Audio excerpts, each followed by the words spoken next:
14 November એટલે આજે બિહારની ચૂંટણીનું રિઝલ્ટ આવી ગયું છે.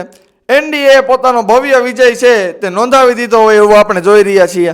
ભાજપની 90 કરતાં વધારે સીટ છે.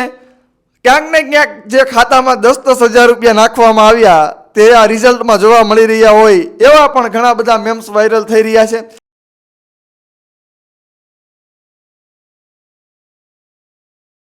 બીજી બાજુ વાત કરીએ તો છે કે મહાગઠબંધન છે તેમાં એક દુઃખની લાગણી આપણને જોવા મળે છે કે ઘણા બધા જે આરજેડી સાથે જોડાયેલા લોકો છે, મહાગઠબંધન જે સામેની પક્ષમાં હતું તેમાં એક નિરાશાનો માહોલ જે છે તે અત્યારે છવાઈ ગયેલો છે.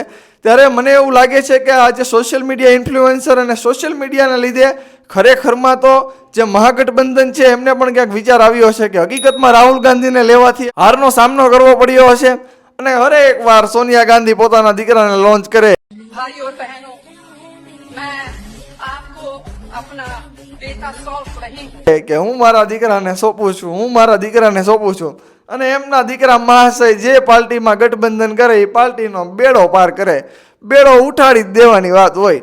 બીજી બાજુ વાત કરીએ તો પ્રશાંત કિશોર જે છે કે જેને પોતાની પાર્ટી જન સ્વરાજ અને પુષ્કળ 3 વર્ષની મહેનત કરી અને મોટા સ્ટેટમેન્ટો લખ્યા કે જેડીયુને 25 કરતાં વધારે સીટ આપે તો રાજીનામું આપી દઈશ, રાજનીતિ છોડી દઈશ.